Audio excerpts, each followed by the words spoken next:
빛을 따라서. 빛을 따라서 매주 화요일 이 시간에는 서대문교회 최종태 목사님께서 말씀 전하십니다.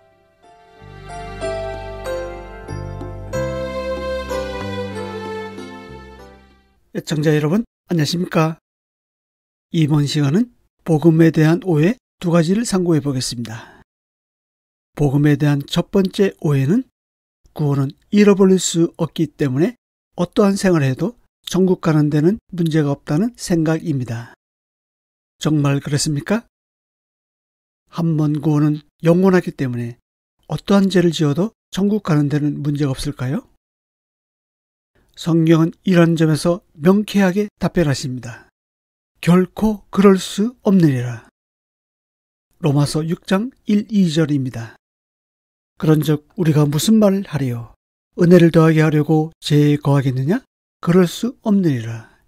죄에 대하여 죽은 우리가 어찌 그 가운데 더 살리요? 영원한 구원은 죄 짓는 사명권이 아닙니다. 그런 생각은 마치 돼지가 더러운 곳에서 나왔다가 다시 들어가는 모습과도 같습니다. 돼지는 아무리 깨끗이 씻어도 결국 더러운 곳에 들어갑니다. 반면 양은 어떻습니까? 양은 깨끗이 씻으면 더러운 곳을 피합니다. 이것이 거듭난 것과 거듭나지 않은 것의 차이입니다. 은혜를 경험한 사람은 더 이상 죄에 머물러 있지 않습니다. 죄 짓는 것이 싫어지고 흥미가 없어집니다. 하나님은 레위기 11장 45절에서 내가 거룩하니 너희도 거룩할지어다 라고 말씀하셨습니다. 데살로니전서 4장 3절에서는 하나님의 뜻은 이것이니 너희 거룩함이니라고 말씀하셨습니다. 하나님 뜻은 분명합니다. 믿지 않는 자와 구별되게 사는 것입니다. 죄에서 해방된 사람은 의의 종으로 살아갑니다. 자신의 몸을 의에게 드려 거룩함에 이른 열매를 맺으며 살아가는 것입니다. 그렇다면 구원받은 이후에도 죄를 지을 수 있을까요? 물론 그럴 수 있습니다. 거듭난 사람이 죄를 짓게 되면 즉시 죄를 자백하고 죄를 버리고 그 죄에서 돌아서야 합니다. 그러면 하나님은 의롭고 미쁘사 모든 불의에서 깨끗하게 해주십니다. 다윗도 우리아의 아내 밧세바와 동침하여 하나님과 사람 앞에서 범죄했습니다. 나단 선지자가 와서 죄를 지적했을 때 다윗은 곧바로 자신의 잘못을 뉘우쳤고 회개했습니다.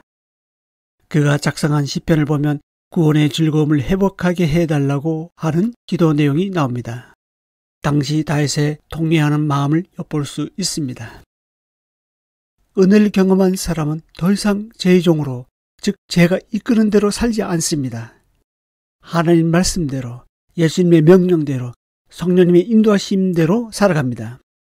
그렇다면 거듭난 성도가 반복적이고 지속적이고 습관적으로 죄를 지으면서 살 수 있을까요? 만약 그렇다면 그것은 아직 거듭나지 않은 증거일 수 있습니다.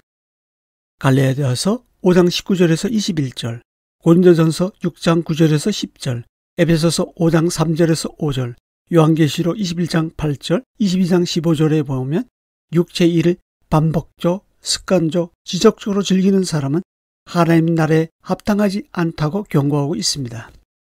그런 사람은 처음부터 구원받지 않았을 가능성이 높습니다. 왜냐하면 그것은 아직 죄의 종으로 살고 있다는 단적인 증거이기 때문입니다. 복음에 대한 두 번째 오해는 과거의 결심, 영적 기도, 신비한 체험이 구원받은 증거일 수 있다는 생각입니다. 구원은 그저 몇 분 만에 결정되는 것이 아닙니다. 물론 하나님은 그런 방법으로도 충분히 구원하실 수 있고 사람에 따라 여러 가지가 있을 수 있습니다마는 해산의 순간을 위해서는 10달이라는 인고의 시간이 필요합니다. 구원은 그리스도의 사역과 주권적인 하나님의 은혜 없이 내가 믿기로 결정했기 때문에 받은 것이라고 주장할 수 없습니다. 그것은 마치 천국 가고 싶다는 막연한 희망을 붙들고 자신에게 체면을 거는 것과 같습니다. 천국 가는 소망은 믿기로 작정해서 굳어지는 것이 아닙니다. 그렇다면 그것은 마치 요술램프에 주문을 걸어놓고 내 희망대로 이루어지기를 바라는 것과 뭐가 다르겠습니까? 중요한 것은 내가 하나님을 아는 것이 아니라 하나님이 나를 알아주셔야 한다는 것입니다. 마태복음 7장 21절에서 23절입니다.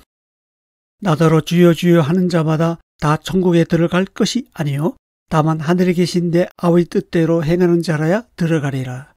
그날에 많은 사람이 나더러 이르되 주여 우리가 주의 이름으로 선지자 노릇하며 주의 이름으로 귀신을 쫓아내며 주의 이름으로 많은 권능을 행하지 아니하였나이까 하리니 그때에 내가 그들에게 밝히 말하되 내가 너희를 도무지 알지 못하니 불법을 행하는 자들아 내게서 떠나가라 하니라. 이 말씀은 무엇을 의미할까요? 구원은 내 뜻대로 내가 결정하는 것이 아니라 하나님 뜻대로 하나님이 결정하는 것이라는 의미입니다. 내가 영접하기로 결정하는 것 같지만 사실은 하나님이 내 마음을 열어주시고 나를 받아주셔야 합니다. 그래서 구원은 능동태가 아니라 수동태입니다. 물에 빠져 죽어가는 사람이 자기가 물에서 나오기를 결정한다고 해서 그가 빠져나올 수 있는 것이 아닙니다. 지금은 비록 물에 빠져 있지만 내가 마음 먹기만 하면 언제라도 탈출할 수 있어 라고 해서 빠져나올 수 있는 것도 아닙니다. 사람 살려 라고 외치는 것은 내가 할 일이지만 와서 건져내는 것은 구원자가 해야 합니다. 물에 빠진 사람의 입장에서 보면 be saved, 즉 건짐을 받아야 하는 것입니다. 어떤 사람은 진정한 회개 없이 구원이 주는 혜택만을 누리려고 합니다. 자신의 삶은 변하지 않는데도 과거의 경험, 신비한 체험, 영적 기도를 했기 때문에 자신은 천국에 갈 수 있다고 생각합니다. 문제는 그 천국에 하나님이 없기를 희망한다는 것입니다. 여전히 죄의 종으로 살아갑니다. 여전히 자기가 주인이 되어 자기 맘대로 삽니다. 이것은 회개에 합당한 생활은 아닙니다. 회개 없는 구원은 있을 수 없습니다. 자신이 죽을 수밖에 없는 죄인인지 알지 못하고 죄에 대한 탄식 없이 제사함을 받을 수는 없는 것입니다. 복음이 복음다우려면 먼저 내가 주인인 삶이 얼마나 큰 죄인지 알아야 합니다. 나는 어떠한 가능성도 없고 도저히 어쩔 수 없는 죄인으로 이러다가 정말 죽겠구나라는 절박함 속에서 예수 그리스도만이 나를 건져내실 구원자이심을 알아야 합니다. 이러한 경험은 다시는 예전에 제약된 생활로 돌아가지 않게 하고 새 사람으로 살게 합니다. 이 방송을 듣고 계신 애청자 여러분, 구원은 잃어버릴 수 없기 때문에 죄를 지어도 천국 가는 데는 문제없다는 것은 성경도 하나님도 오해하고 있는 그릇된 생각입니다. 은혜를 더하게 하려고 죄악 가운데서 건짐을 받은 사람이 다시금 그 가운데 들어가 살 수는 없는 것입니다. 또한 회개 없이 믿기로 결심하거나 과거의 어떤 신비한 체험을 구원받은 증거로 여기는 것은 복음을 왜곡하고 오해하는 것입니다.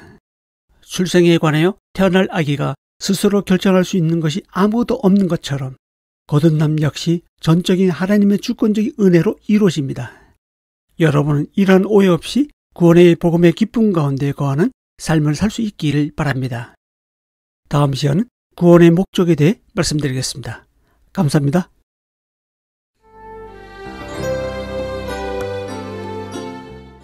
빛을 따라서 지금까지 서대문교회 최종태 목사님께서 말씀 전하셨습니다.